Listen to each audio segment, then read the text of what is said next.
السلام علیکم ورحمۃ اللہ وبرکاتہ۔ روزانہ اسلامی اصلاحی اور سبق کا موضوع واقعات جاننے کے لیے ہمارے چینل کو سبسکرائب کریں۔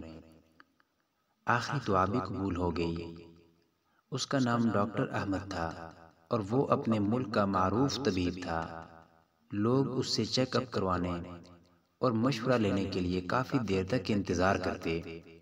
اس کی شہرت بڑھتی چلی گئی۔ اس کے ملک کے ایک بڑے شہر میں ایک انٹرنیشنل میڈیکل کانفرنس کا انعقاد ہونے جا رہا تھا، جس میں اسے بھی دعوت دی گئی۔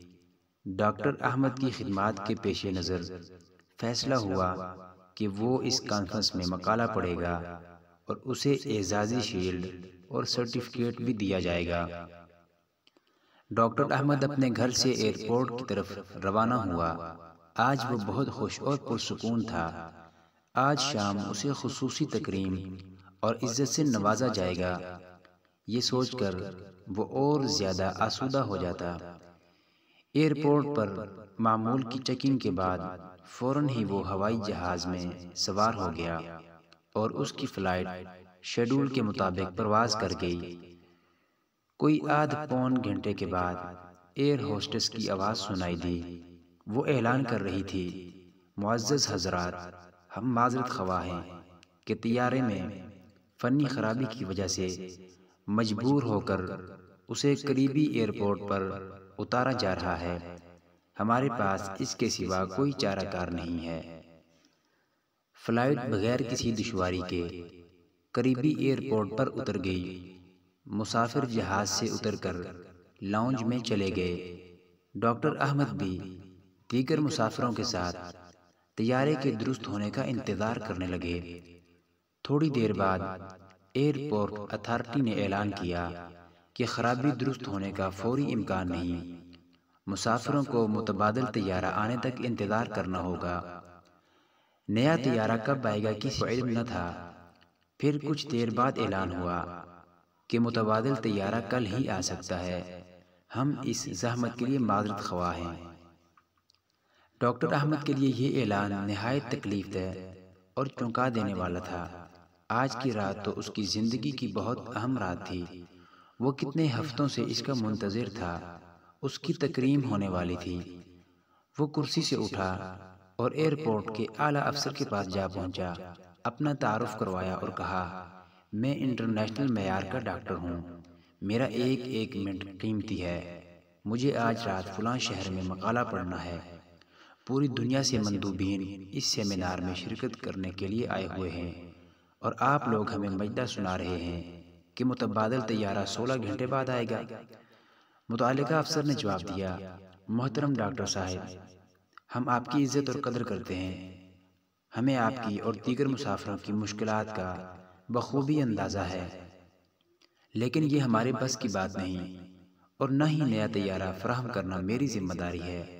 البتہ وہ شہر جہاں آپ کو کانفرنس میں شرکت کے لیے جانا ہے زمینی راستے سے فقط 3-4 گھنٹے کی مسافت پر ہے۔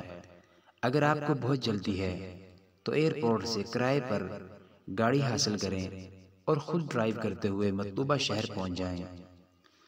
ڈاکٹر احمد لمبی ڈرائیونگ پسند نہ کرتا تھا، مگر مجبوری تھی۔ اس کے پاس کوئی متبادل صورت بھی تو نہیں تھی۔ اس نے افیسر کے مشورے کو پسند کیا اور کار کرائے پر لے کر متعلقہ شہر کی جانب روانہ ہو گیا۔ اس نے کچھ ہی فاصلہ طے کیا تھا کہ اچانک موسم خراب ہونا شروع ہو گیا۔ آنن فانن سیاہ گھنے بادلوں نے آسمان ڈھانپ لیا۔ تیز آندھی اس پر مستعد تھی۔ دیکھتے ہی دیکھتے زوردار بارش شروع ہو گئی۔ اندھیرا چھا گیا اور آہستہ آہستہ وہ راہ سے بھٹکنے لگا۔ اس کی گاڑی کا رخ کسی غلط سمت مڑ گیا۔ موسم کی خرابی کے باعث اسے اندازہ ہی نہ ہو سکا کہ وہ کدھر جا رہا ہے۔ 2 گھنٹے کی مسلسل ڈرائیونگ کے بعد اسے یقین ہو گیا کہ وہ راستے سے بھٹک چکا ہے۔ بھوک اور تھکاوٹ کا احساس بھی اسے ستانے لگا۔ اس کے پاس کھانے پینے کی کوئی خاص چیز بھی نہیں تھی۔ کسی محفوظ ٹھکانے کی تلاش اس کے دل و دماغ پر سوار تھی، جہاں کھانے پینے کی کوئی چیز مل سکے۔ وقت تیزی سے گزرتا چلا گیا اور رات کا اندھیرا پھیلنا شروع ہو گیا۔ وہ ایک چھوٹے سے گاؤں کے پاس سے گزرا اور غیر شعوری طور پر اپنی گاڑی ایک معمولی سے گھر کے سامنے روک دی۔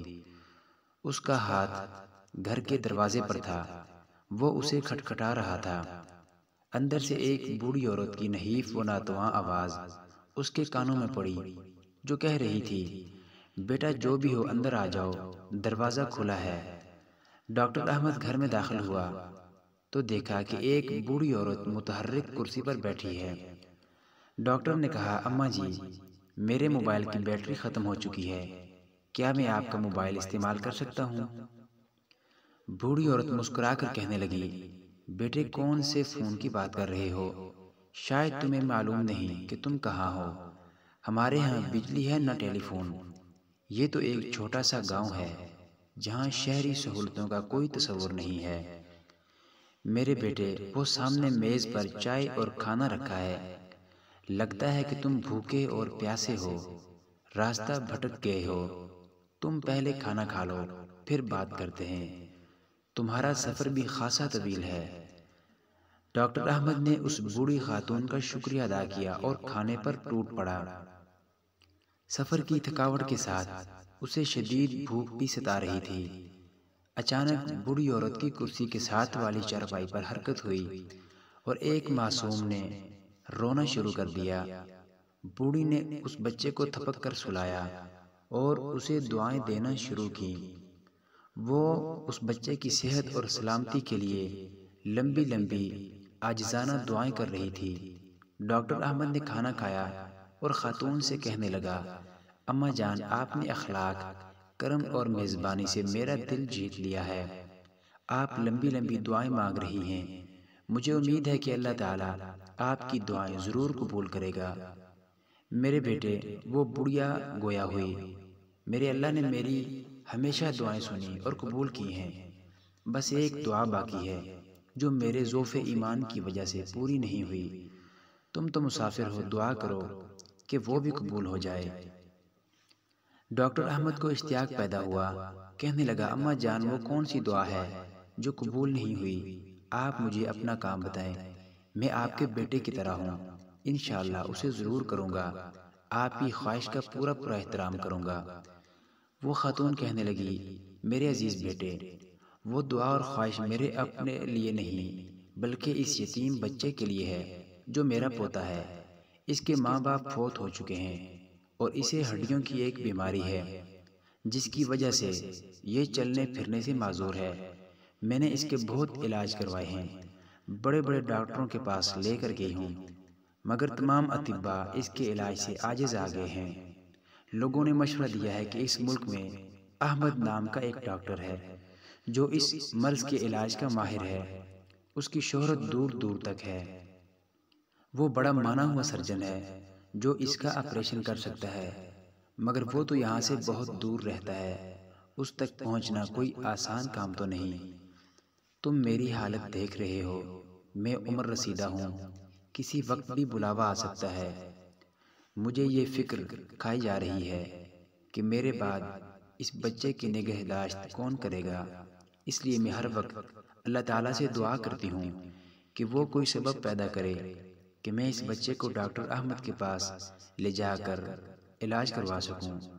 ہو سکتا ہے کہ اس یتیم بچے کو ڈاکٹر احمد کے ہاتھوں شفا مل جائے۔ ڈاکٹر احمد اپنے جذبات پر قابو نہ رکھ سکا، اس کی آنکھیں بھیگ چکی تھیں۔ رندی ہوئی آواز میں اس نے کہا، اماں جان، میرا طیارہ خراب ہوا، پھر خوب طوفان آیا، آندھی اور بارش آئی، اللہ تعالیٰ نے مجھے گھیر گھار کر آپ کے گھر بھجوا دیا، آپ کی آخری دعا بھی قبول ہو چکی ہے۔ اللہ رب العزت نے ایسے اسباب مہیا فرما دیے ہیں کہ ڈاکٹر احمد خود چل کر آپ کے گھر آ گیا ہے۔ اب میں آپ کے پوتے کا اللہ نے چاہا تو پوری محنت اور توجہ سے علاج کروں گا۔ سچ کہا اللہ تعالیٰ نے سورۃ النمل کے اندر، بے کس کی پکار کو جبکہ وہ پکارے کون قبول کر کے سختی کو دور کر دیتا ہے اور تمہیں زمین میں جانشین بناتا ہے۔ کیا اللہ تعالیٰ کے ساتھ کوئی اور بھی معبود برحق ہے؟ تم لوگ بہت کم نصیحت و عبرت حاصل کرتے ہو۔ ویڈیو کے بارے میں اپنی قیمتی رائے سے کمنٹ سیکشن میں آگاہ ضرور کیجیے گا۔ شکریہ۔